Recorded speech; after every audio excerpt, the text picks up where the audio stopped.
Buonasera e benvenuti a questa edizione di TG Sicilia, i titoli del nostro telegiornale.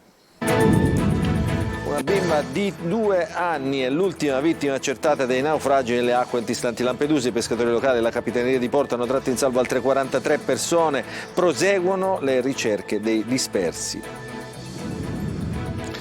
Anche gli studenti siciliani ricordano Giulia, uccisa per mano del suo ex fidanzato, e adesso nelle scuole ci si interroga sui fenomeni e i comportamenti che scatenano i femminicidi.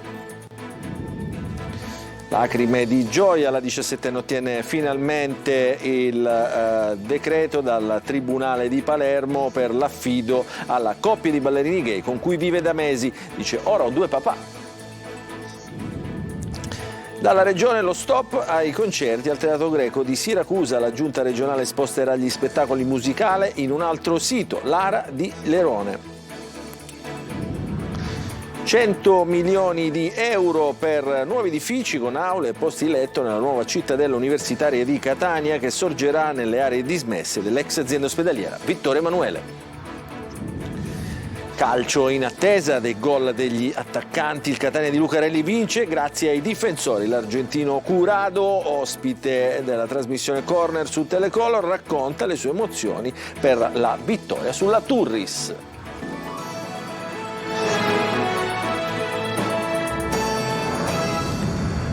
Apriamo il nostro telegiornale con la vicenda che ha coinvolto una piccola migrante di 2 anni. La sua mamma la stringeva tra le braccia, ma la piccola guineana era esanime perché era già morta annegata nell'ultimo naufragio a Lampedusa. L'isola ha accolto i sopravvissuti. Ci racconta tutto in questo servizio Roberta Lunghi.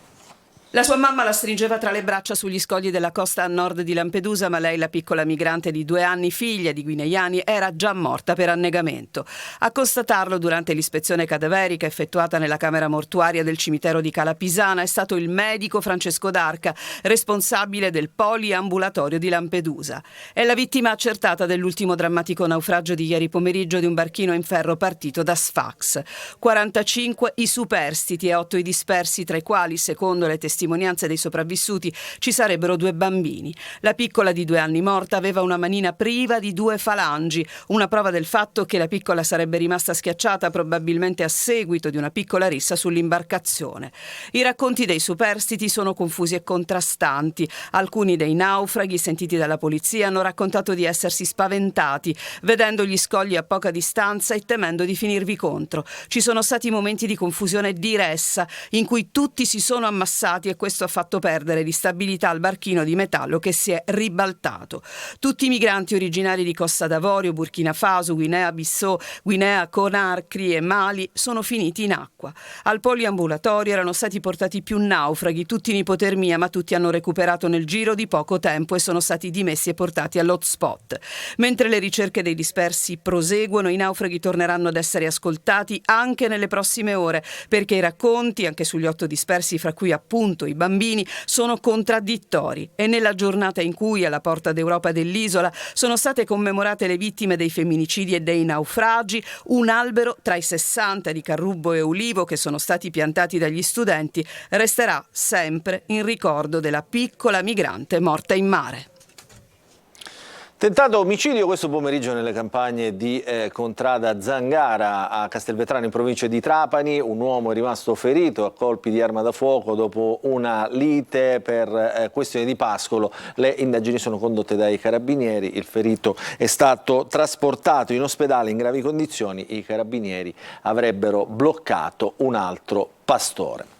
E diventa definitiva la condanna a 16 anni per il figlio di Valentina Giunta, la donna di 32 anni che il giovane ha ucciso a coltellate 1 anno fa. I giudici della Corte di Cassazione minorile hanno respinto il ricorso del difensore, confermando la sentenza. Il ragazzo, che aveva 15 anni all'epoca del matricidio, aveva confessato il delitto raccontando di aver inferto alla madre, mentre cercava di fuggire sulle scale, le coltellate. Il giovane assassino avrebbe voluto punire la donna per aver lasciato il marito detenuto, padre del ragazzo, e per aver cambiato casa per cercare di allontanare il figlio da un contesto degradato.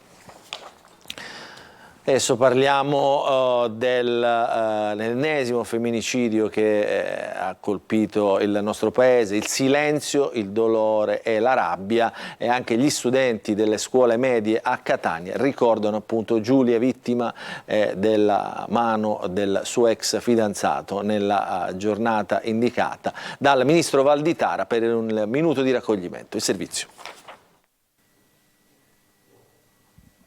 Il silenzio è per un dolore interno e il rumore per appunto la rabbia che noi abbiamo.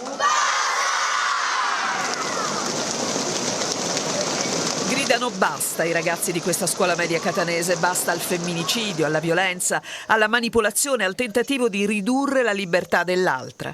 Dopo il minuto di silenzio indicato per oggi dal ministro Valditara per ricordare Giulia Cecchettin, tra questi giovanissimi uomini e donne di domani impera il sentimento di sdegno nei confronti di Filippo, l'ex fidanzato di Giulia, per i dettagli emergenti di un femminicidio che appare sempre più studiato e feroce. È una persona che non si può considerare anche essere umano, perché di solito quando una persona si ama si vuole sempre il meglio. Costringeva a Giulia a stare con lui e non rispettava le sue libertà. Era un uomo orribile e soprattutto insensibile e immaturo, dato che dopo che Giulia l'aveva lasciato almeno si rimane in amicizia, migliori amici secondo me. Avere sulla coscienza una persona poi cambia tutta la vita. Uccidere una ragazza soltanto perché ti ha lasciato è un gesto da pazzi, quindi non si può neanche classificare sano di mente. Per questi alunni, giovani rappresentanti del Consiglio Comunale dei Ragazzi che hanno improntato la loro azione sul tema del rispetto, questa storia colpisce e getta una luce di incertezza per il futuro.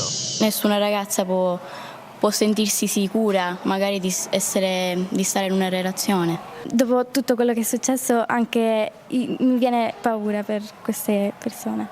Per loro è il tempo dei primi batticuori e anche del primo rapporto con la parola gelosia. Ce lo confidano timidamente alcune ragazze che si dichiarano pronte a scappare al primo segnale negativo. È l'effetto della sensibilizzazione costante di questi giorni, in attesa che il governo si occupi realmente di prevenzione e non solo di repressione, come si legge nel pacchetto di misure che puntano a rafforzare il codice rosso. Ed è morta a Roma l'attrice e scrittrice Anna Kanakis. Era stata Miss Italia nel 1977, poi modella, quindi attrice in quasi 30 tra film e fiction, poi la politica e infine la scrittrice. Era originaria di Messina e aveva 61 anni. Potranno avere in affido la 17enne, vissuta a lungo in una struttura protetta, Marcello e Gianluca, la coppia di ballerini gay di Palermo che già da mesi avevano con la ragazza un rapporto in casa, la accudivano già. Era stata proprio la giovane a rivolgersi al Tribunale dei minori senza quel decreto. Mi state togliendo la felicità, aveva detto. Finalmente nel fine settimana appena trascorso il decreto è stato notificato dai magistrati al comune e la coppia è stata giudicata idonea a ottenere l'affidamento. Adesso la ragazza potrà realizzare il suo sogno, quello di appartenere alla nostra famiglia, ha detto emozionato Gianluca, uno dei due papà, e lei, la 17enne, potrà finalmente viaggiare insieme a quelli che chiama appunto i miei due papà. Ci spostiamo a Siracusa. L'assessore regionale ai beni culturali Francesco Scarpinato mette fine alla polemica sui concerti al Teatro Greco di Siracusa. Dalla prossima stagione si potranno effettuare solo all'Ara di Lerone, sempre all'interno del parco archeologico. Non tutti però sembrano soddisfatti. Francesco Aloi. Niente più concerti pop al Teatro Greco di Siracusa. Lo ha stabilito l'assessore regionale ai beni culturali Scarpinato.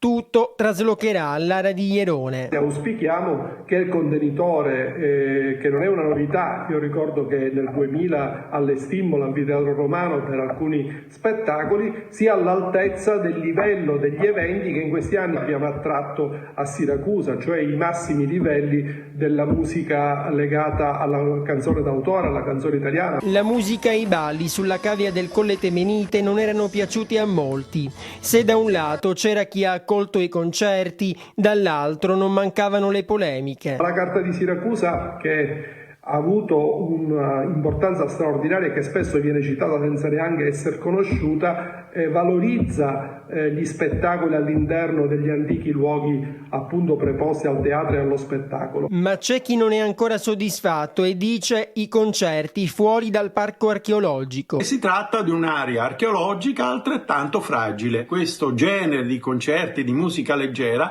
vanno fatti in altri spazi, vanno fatti allo stadio comunale, vanno fatti nel piazzale della Mazzarona, vanno fatti alla Marina. I posti a disposizione restano ancora un punto interrogativo, ma quello che tutti si chiedono è: questa nuova location piacerà ai cantanti? Torniamo a parlare dei medici gettonisti, perché anche negli ospedali della provincia di Palermo, così come in tutta la regione, mancano i medici e per colmare i vuoti vengono assoldati questi medici pagati a peso d'oro, specialisti che sono andati via proprio dagli ospedali pubblici, un autentico paradosso. Ce ne parla Marco Gulla. I medici scappano dagli ospedali siciliani, le liste d'attesa per visite e interventi sono interminabili e alcuni reparti vengono chiusi anche per carenza di specialisti, come la pediatria del nosocomio di Petralia Sottana, in provincia di Palermo. Ma il paradosso è che i medici privati fuggiti dalle corsie ospedaliere pubbliche ci ritornano in prestito dietro lauti compensi. Equipe itineranti di chirurghi disposti a viaggiare da un capo all'altro dell'isola pagati a ore, una soluzione tampone da parte della Regione Sicilia che sta affrontando questa nuova emergenza. Medici privati che ovviamente vengono pagati di più e hanno turni più flessibili rispetto ad un impiego pubblico. A pagarne le conseguenze i pazienti che devono attendere anche un anno per una visita o un'operazione. Così abbiamo chiesto all'assessore alla salute Giovanna Volo cosa sta facendo il governo regionale per trovare una soluzione. Noi stiamo lavorando in maniera attentissima proprio per evitare che nel 2024 si possano riproporre quelli che sono stati i problemi che abbiamo avuto, che derivavano dalle liste d'attesa degli anni precedenti al 2023. Quindi con tutta una serie di passaggi che vedranno come centro fondamentale la creazione del Sovracup. Prenotazioni quindi online per velocizzare la prassi. Resta però il vuoto lasciato dalla fuga dei medici, che valutano anche altre richieste come quella di andare all'estero, dove un infermiere viene pagato il quadruplo di quanto percepisce in Italia. Una legge di mercato che sta iniziando a svuotare i nostri ospedali. Adesso la politica, strappo fra la nuova DC di Totò Cuffaro e Forza Italia in Sicilia. Decisivo il veto dell'eurodeputata Caterina Chinnici in vista delle europee. Dunque i due partiti di centro della coalizione di centrodestra correranno separati. Ce ne parla Maglio Viola. Non c'è pace per la politica siciliana, arrivano nuove liti e nuovi scontri in vista delle candidature per le elezioni europee che si svolgeranno a giugno prossimo, ma anche tensioni per le poltrone da occupare fra Palermo e la regione. Sembra tramontare il progetto di dar vita in Sicilia a un centro forte all'interno della coalizione di centrodestra. Il tentativo del presidente della regione Renato Schifani di portare i candidati della DC di Totò Cuffaro sotto l'ala di Forza Italia fallisce per un no forte che sembra arrivare da Caterina Chinnici. Si tratta della figlia di un magistrato, Rocco Chinnici, ucciso dalla mafia, ex candidato alla presidenza della regione per il PD. Allora nel PD disse di no la Chinnici alle candidature di 4 notabili del partito con pendenze giudiziarie di vario tipo. Adesso, dopo aver aderito a Forza Italia, detta il suo diktat anti-Cuffaro. Ma la DC non ci sta e Totò Cuffaro annuncia che farà le sue liste di liberi e forti, dice, parafrasando frasi famose dei fondatori della Democrazia Cristiana. In pratica lo strappo fra Forza Italia e DC è ormai consumato a vantaggio di altri partiti della coalizione che sono più a destra come Lega e soprattutto Fratelli d'Italia. Uno strappo che peserà anche nella divisione degli incarichi dei manager della sanità alla regione, ma anche nella composizione della giunta comunale di Palermo, dove la DC fino ad ora è stata da parte senza creare troppe tensioni nonostante i suoi numeri, ruolo di outsider che adesso non tollererà più. Adesso a Catania vediamo come sarà la cittadella universitaria del futuro. 100 milioni di euro per nuovi edifici con aule e posti letto, anche 100 milioni di euro per il patto siglato fra università e amministrazione comunale. Giusy Lazzaro. Riqualificare e rigenerare, questa è la mission del Comune di Catania e dell'Università per ridare vita alle aree dismesse del vecchio Vittorio Emanuele sulla collina di Montevergine. Nel cuore antico di Catania sorgeranno nuovi edifici con aule e posti letto per gli studenti universitari fuori sede. I cantieri possono partire e possono partire non solo presso il Vittorio Emanuele, ma anche rigenerando l'ex ospedale Ascoli Tomaselli in zona cittadella universitaria. Stanziati fondi per 100 milioni di euro che serviranno a costruire 3.000 nuovi posti aula, 300 posti letto, altri 300 verranno ricavati nell'area dell'ex ospedale Ascoli Tomaselli e 90 nell'area di Via Androne vicino al Dipartimento di Scienze Biologiche. Cerchiamo di togliere tutto quanto ciò che è brutto per mettere ciò che è bello. Il quartiere rinascerà perché in questo momento ha patito l'allontanamento dell'ospedale e rinascerà secondo criteri di maggior sviluppo e nello stesso tempo anche di maggior rispetto delle regole civiche. Recuperato l'edificio della clinica medica che sarà trasformato in un moderno studentato con oltre 200 posti letto.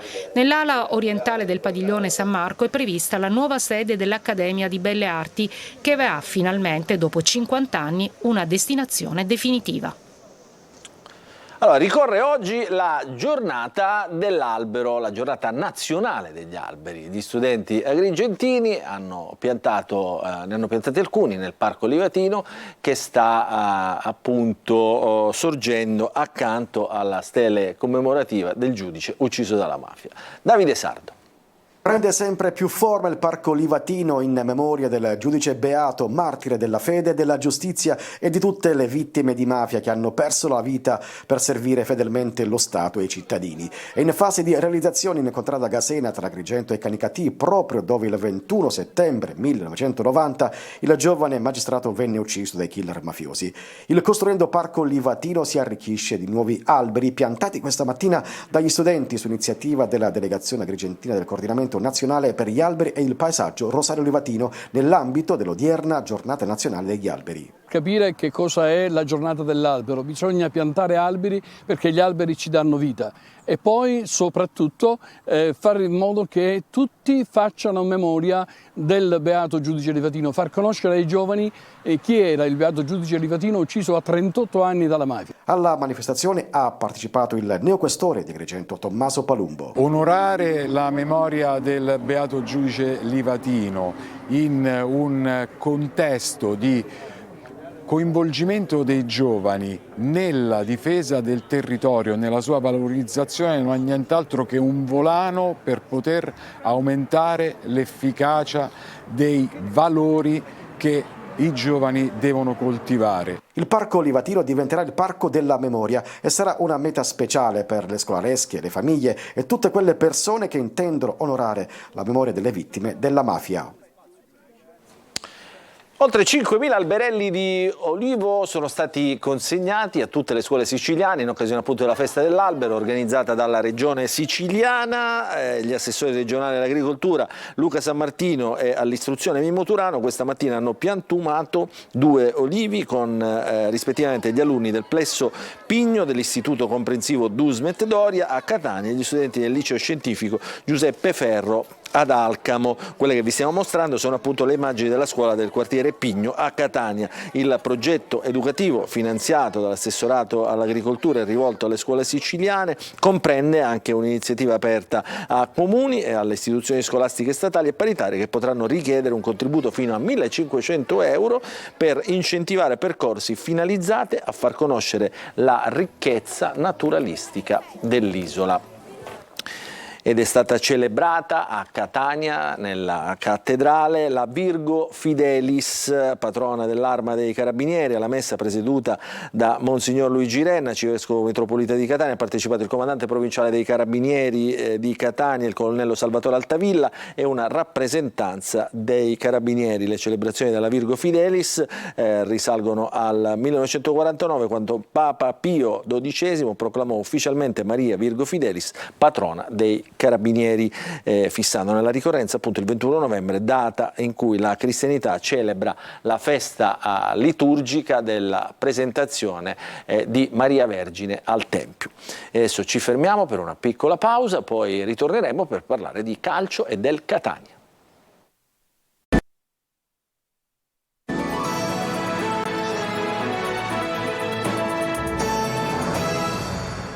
Nella seconda parte del nostro TG Sicilia parliamo di calcio e in attesa del gol degli attaccanti parliamo del Catania. Appunto il Catania di Lucarelli si fa largo grazie ai gol dei difensori. L'argentino Curado, ospite ieri della trasmissione Corner su Telecolor, racconta le sue emozioni per la vittoria sulla Turris e guarda avanti con rinnovato entusiasmo. Tonino De Mana. Con l'arrivo di Lucarelli si aspettavano i gol degli attaccanti ed invece la vittoria del Catania arriva grazie ai difensori Curado e Bois. Un successo che rilancia le quotazioni dei rossazzurri e che dà la spinta giusta dopo lo scossone tecnico che ha riportato Lucarelli alle falde dell'Etna. Stimoli e adrenalina pura, così il 2-1 alla Turris, ottenuto in pieno recupero, ha rianimato l'ambiente. Termometro degli umori della piazza e anche lo studio di Corner che ospita l'argentino Curado. Garra, personalità e gol al servizio di Lucarelli, una giornata certamente da incorniciare. Parlo per me anche individualmente, è stata una giornata che sicuramente non dimenticherò. Il calcio c'ha anche quel pizzico magari di fortuna. Sicuramente. Però sicuramente il merito nostro è stato di averci creduto fino alla fine. Passato, presente e futuro per il roccioso difensore di Mar della Plata, cresciuto a Pane e Catania. Sono piazze che al di là delle categorie sono piazze importantissime. Io in Argentina sono cresciuto guardando il Catania degli argentini. Una spinta in più e propellente per il tecnico Lucarelli che sull'onda dell'entusiasmo vuole spingere il Catania verso l'alto. Obiettivo: sorpassare il Giuliano e scalare posizioni in classifica, anche se Curado preferisce fare un passo alla volta. Preferisco non darle tanto peso alla classifica perché la cosa più importante è la partita che arriverà domenica. All'orizzonte c'è il Giuliano per una trasferta che dovrà certificare i progressi del Catania. Per l'occasione è stato concesso il via libera alla tifoseria rossoazzurra che potrà contare su 500 tagliandi messi a disposizione dalla società campana. Questa è l'ultima notizia, il nostro telegiornale finisce qui, grazie per averci seguito, buon proseguimento di serata a tutti.